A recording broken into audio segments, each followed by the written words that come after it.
the balance sheet, something I always look at in their accounts, how much money they owe. Now, their long-term debt, this is all to do with the debt that was loaded onto the club when the Glazers bought Manchester United. That is still $650 million.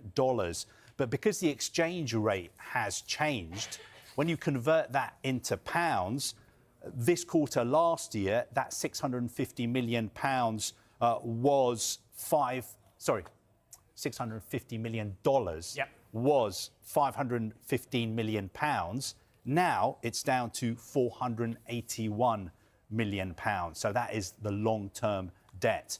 Now, current borrowings, that is almost like a sort of credit card that you have, the money you borrow to finance the day-to-day running of the club.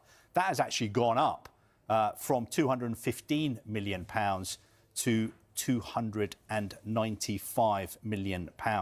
One other thing I thought in here that was interesting was in this quarter last year, under exceptional items, there was £14.5 million. That was the money that they had to pay Erik ten Hag and other football members of their football staff when they terminated their contracts. This quarter, exceptional items is down to nil at the moment. Very interesting. Yeah, I wonder what the severance from Marine was. We'll find out later on, I suppose. Yeah, thank you very much, Kaveh Solhekol. Diego, lovely to see you once again. First of all, just how are you? And tell me what the vibe is like in the changing room. 10 games unbeaten now in the league. Yeah, I mean, as you can imagine, it's always easier and better to work through wins.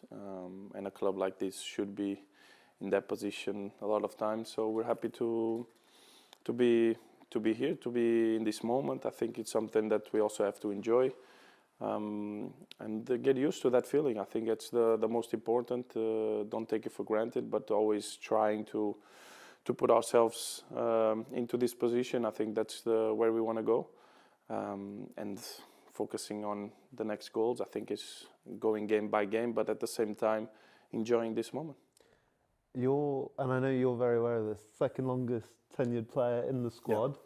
You've seen a lot over the years at this club. Just talk to me about this season, though, on a personal, on a collective level. What's it been like? Because it feels like it has been a bit of a roller coaster. I think every season had, since I came here, had his own history and his own page on my career. I always try to get the most out of every season, and it's been like that since I arrived, on a very progressive way, I would say.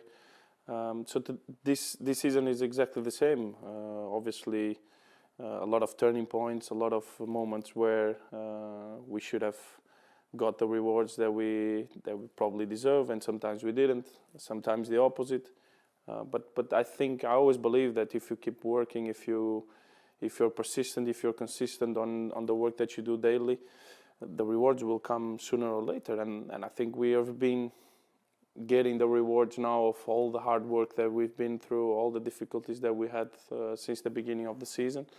So I'm really happy that we are in this position right now, where we can fight for our main goal is to put the club back on Champions League. And talk about this 10-league unbeaten game run, which has been so impressive. Some huge wins there as well. Obviously, though, if we rewind a little bit, actually started under the previous boss in terms of Ruben Amorim. And I saw you say to Rio Ferdinand recently that